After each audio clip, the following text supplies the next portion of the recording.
The Gentleman Bastard series by Scott Lynch is about a thief and his escapades within a fantasy world. While I enjoyed this series, it's far from perfect. Today, it's time to weigh in on the 5 things I hated about The Gentleman Bastards. The Gentleman Bastards world is very intriguing and has a lot of interesting world building. However, I felt the amount of it, or perhaps the depth of the world building, was lacking. Magic and the gods, etc. is pretty in your face most of the series, but at the same time feels detached from the story. I want to say that the main characters feel disconnected from the world building, and that's why the world isn't deeply developed. But when I try to come up with proof of this theory, I mostly find evidence to the contrary.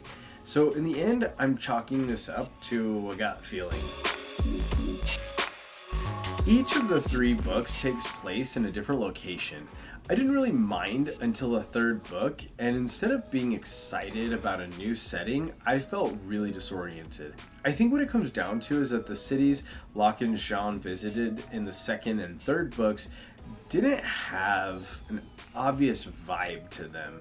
So by the 3rd, I wasn't really keeping track of the locations anymore. I'm not happy about the cliffhanger in the 3rd book. I know it's set up to get us excited for book 4, but it's been a long time since this book came out.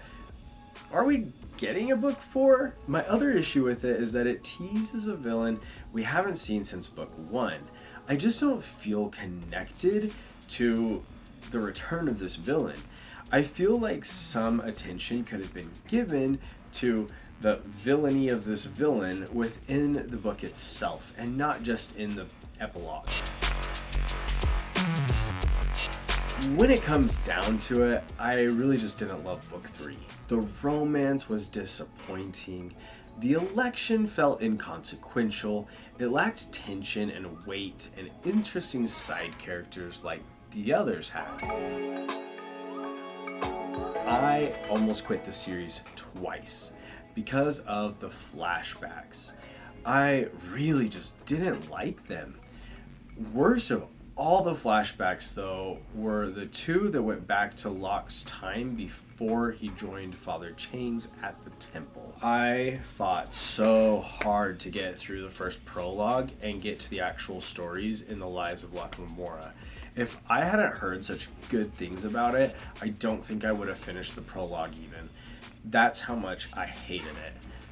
In the end, I'm glad I made it through because I enjoy the series, and I'm hopeful for a 4th book, despite my dislike for Republic of Thieves Book 3.